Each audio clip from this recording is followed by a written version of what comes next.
At sa pagkakataon po ito, makakasama po natin ng live sa aming studio ang hepe po ng Presidential Communications Operations Office. Walang iba po, kundi si Secretary Sunny Coloma. Magandang tanghali po sa inyo, Secretary Coloma. Magandang tanghali naman sa iyo, Kirby at Princess at lahat ng ating mga taga-subaybay. Apo, Secretary, una po, yung nabanggit na po kanina, kaugnay po nung karamdaman po ni Pangulong Aquino. Marami po ang nag-aalala at kaugnay po sa kanyang nararamdaman. Sa ngayon po ba, sir, buong pakiramdam po ng ating mahal na Pangulo? Batid ng Pangulo na mahalaga ang kanyang kalusugan, kaya't hindi naman po siya nagkukulang na sundin ang payo ng doktor kung ano ang dapat gawin sa pamamagitan ng sapat na tulog at pahinga at pag-aalaga sa kanyang kalusugan.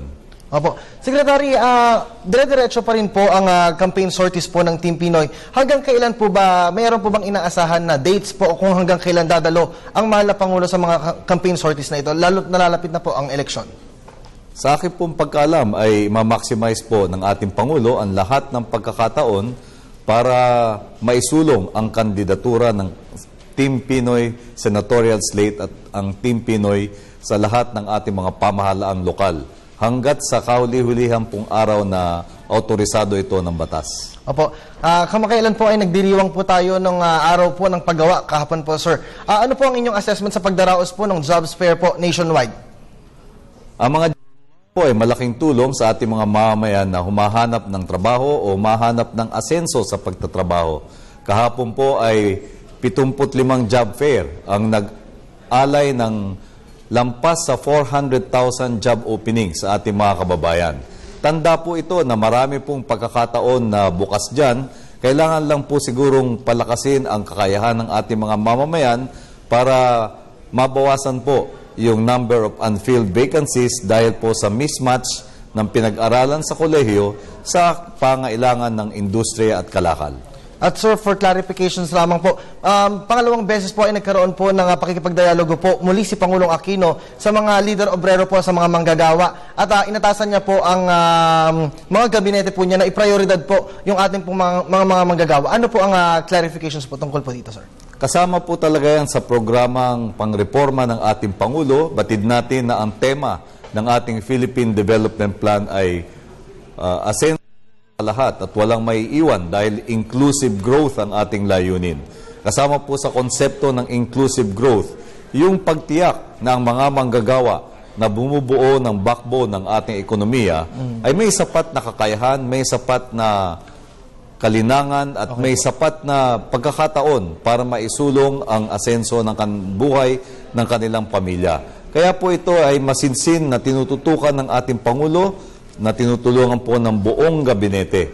Lilinawin ko lang po, bagamat walang ibinigay na partikular na benepisyo sa mga manggagawa, kung susuriin po natin ang record ng Aquino administration nitong nakaraang halos 3 taon na, makikita natin na puspos po ito na magandang balita para sa mga manggagawa na ang pinakamaganda ay yung patuloy na pagbulusok ng ating ekonomiya na itinuturing na ngayon na rising star ng mga emerging economies sa buong mundo. At isang bagay pa po, Secretary, karoon po ng labis pong ikinatuwa ng ilang pong mga manggagawa yung pagkakaroon po ng non-wage benefits. Ano po yung kaugnayan po ng bagong programa na ito na inihead po ng Pangulo? Yan pong non-wage benefits ay patuloy pang sinusuri. Magkakaroon po ng iba pang konsultasyon. Isang halimbawa dyan yung pagbibigay ng tax break o yung hindi na pagsingil ng income tax doon sa mga manggagawang kumikita ng konti lang ay itinaas sa minimum wage levels. Okay po. No? At sa kabuuan po, pinag-aaralan pa rin kung paano makakatulong ang pamahalaan sa pagpapaganda ng buhay ng ating mga kababayang manggagawa. At syempre, Secretary, bilang on-top media organizations po ng gobyerno, ano pong mga plano po ninyo para po sa information disseminations po, kaugnay po ng nalalapit pong halalan? Meron po tayong isang malaking programa, yung Hatol ng Bayan. Ito po ay isang comprehensive coverage ng ating May 13 national and local elections. Lalahukan po ito ng media ng bayan. Lahat ng mga institusyong pang-mass media ng ating pamahalaan, kabilang na ang People's Television, Philippine Broadcasting Service, Philippine Information Agency, Philippine News Agency, at lahat ng ahensya sa Presidential Communications Operations Office. At kaagapay po natin ang ating mga private sector partners, Air 21, Informatics at Manila Bulletin.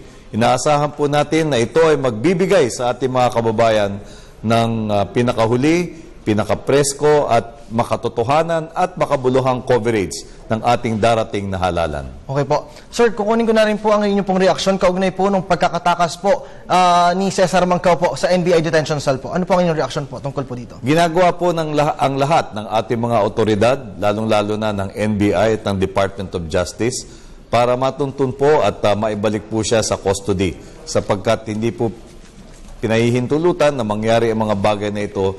Kinakailangan pong matiyak na hindi po ito may ulit at mapalakas ang seguridad sa ating mga detention facilities. Opo, at pinakahuli po, Secretary, ano po kaya ang maaasahan po ng publiko sa pagkaka-appoint naman po ng bagong LTFRB head na si Atty. Guinness po? Pinili po siya nabatay sa kwalifikasyon. Ang LTFRB po ay nagbibigay ng mahalagang public service sapagkat ito po ang ahensya na may responsibilidad sa pagtitiyak na ligtas at kwalipikado yung ang mga sasakyan natin, mga operator ng mga sasakyang pampubliko. Kaya umaasa po tayo na magagampanan ang mahalagang responsibilidad na iyan ng ating LTFRB sa ilalim ng kanilang bagong tagapangulo. At ang inyong pong mensahe po, syempre, Secretary, sa ating pong mga kababayan na patuloy pong nakatutok po sa mga gawain po ng ating pong pamahalaan. Sa loob lamang po ng 2 linggo ay papasok tayo sa isang importante at mahalagang sa ating buhay, yung pagdaraos po ng ating pambansang halalan. Ginagawa po ng ating pamahalaan sa pangunguna ng COMELEC ang lahat ng hakbang upang tiyakin na ang ating darating na eleksyon ay makatotohanan, makabuluhan at ang resulta nito ay magiging katanggap-tanggap sa ating mga mamamayan at tinihimok at tinaanyayahan po natin ang lahat ng mga mamamayang Pilipino na lumahok. Importante ang boto ng bawat Pilipino para sa magandang kinabukasan ng ating bayan. Alright, well said po yun. At katulad po ng dati, nagpapasalamat po kami sa inyo pong pagdalo po sa aming pong newscast at pagsama po sa amin dito. Maraming salamat po sa inyo. Ang head po ng Presidential Communications Operations Office, walang iba kundi si Secretary Sunny Coloma.